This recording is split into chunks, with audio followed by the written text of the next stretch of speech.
Getting ready to buy or sell a home? Do you want to help support pro-life organizations? Then you need Real Estate for Life. Get a top-notch real estate agent and support pro-life causes. Go to realestateforlife.org to learn more.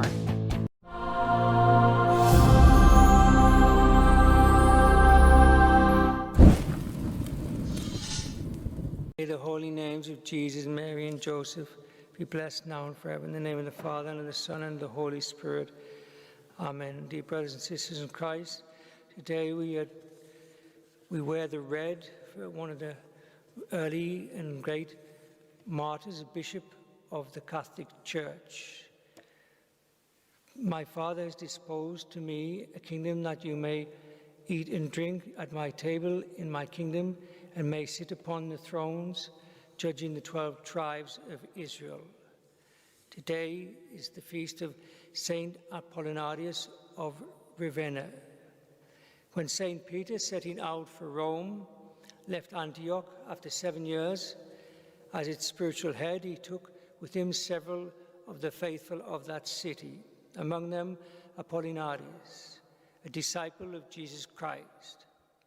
He consecrated him bishop a few years later and sent him to Ravenna, a province in Italy, still today as its first bishop. His first miracle focused on a blind son of a soldier who gave him hospitality when he first arrived in the city of Ravenna. When the apostle told him of the God he had come to preach and invited him to abandon the cult of idols, the soldier replied, "Stranger, if the God you preach is as powerful as you say, beg him to give sight to my son, who is blind, and I will believe in him." The saint had the child brought and made the sign of the cross on his eyes, and as he prayed, the miracle was instantaneous, to the great amazement of all, and news of it spread rapidly. A day or so later then, a military tribune sent for him to cure his wife, who had been suffering from a long illness, and again he made this miracle. The house of the tribune then became a center of apostolic action, and several persons sent their children to the saint to instruct them there. Little by little, a flourishing Christian assembly formed there, and priests and deacons were ordained. The saint lived in a community with 2 priests and 2 deacons. The idolatrous priests then aroused the people against him, as we also see many times in the Acts of the Apostles against St. Paul. He was left half dead on the seashore, then after being beaten severely, but was cared for by the Christians and recovered rapidly. A young girl who he cured, in fact, after having her father promised to allow her full liberty to follow Christ, after the cure consecrated her virginity to God.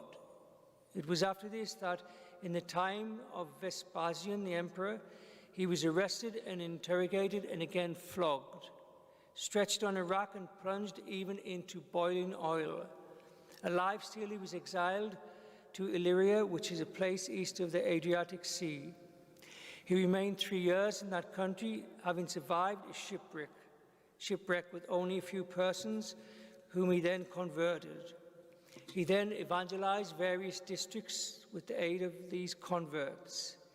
When an idol ceased to speak during his rest in one of these regions, the pagans again beat him and threw him and his companions on a ship which took them back to Italy.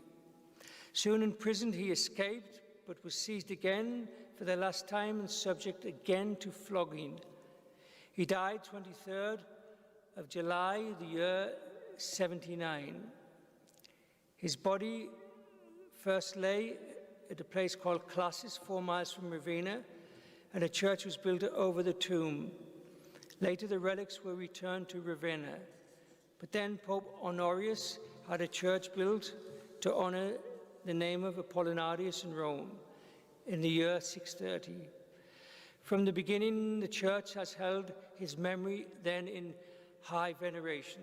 What can we learn then, dear brothers and sisters in Christ, about this great martyr of the church today? Following Jesus Christ, our Savior, then involves risks. sometimes the supreme risk of life itself. Martyrs are people who would rather accept the risk of death than deny the cornerstone of their whole life, faith in Christ. Everybody we know will die eventually, the persecutors and those persecuted. The question is what kind of conscience people will bring before the Lord of glory on their particular judgment. Remembering the witness of past and present martyrs then can help us make these often small sacrifices that following Christ may require in our daily lives. We need then, in short, to imitate the saints. We need images and we need saints to follow. We have a beautiful example of a great saint in this country we can look to give us this desire for martyrdom. The martyrdom of somebody called Margaret Clitherow in 1586 is a particularly moving example. She was accused of having sheltered the Jesuits and priests of the secular clergy. She was condemned to be crushed to death. English law prescribed this form of execution because she would not plead. She would not plead either guilty or not guilty. She did this for the sake of her 4 children, 3 born and 1 in her womb, and her servants from being pressured to give evidence against her and thus save the jury from participating in sentencing her to her death. If she had pled, it is thought she may have not received this form of execution. Here lies her holiness. When the terrible sentence was passed, Margaret said, "I will accept willingly everything that God wills." The method of execution then was being crushed to death, a barbarous sentence that was carried out in spite of the fact that she was believed to be pregnant. With providential symbolism, the date of her death was March 25th, the historical date of our Lord's incarnation, and also, we know, according to tradition, the date of our Lord's crucifixion.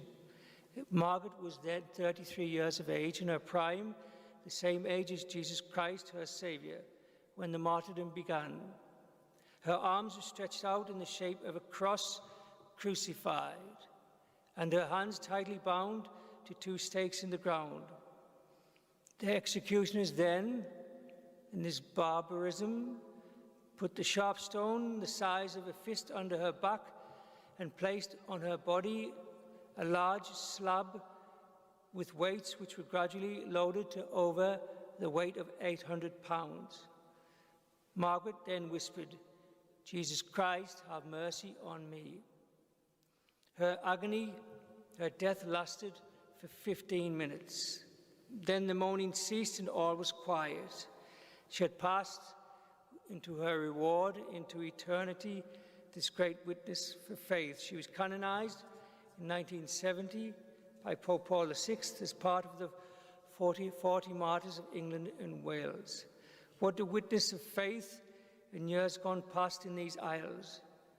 We learn from their ardent faith in Jesus Christ and their unwavering love of the sacrifice of the Holy Mass. Look at the burning desire today then of Saint Apollinaris. Look at the desire of these martyrs in this country to hide priests and to hold on especially to the truth. This flaming desire to hold firm to the truth and the great love inflaming the hearts of these martyrs, especially rooted in faith. Look at the icon of faith itself, the lady dressed in blue, Mary. Mary's faith, so firm in its principles and so strong in times of trials, must be the model of our faith then, in all circumstances of life. Look at the death of Jesus Christ, our Saviour, on the cross.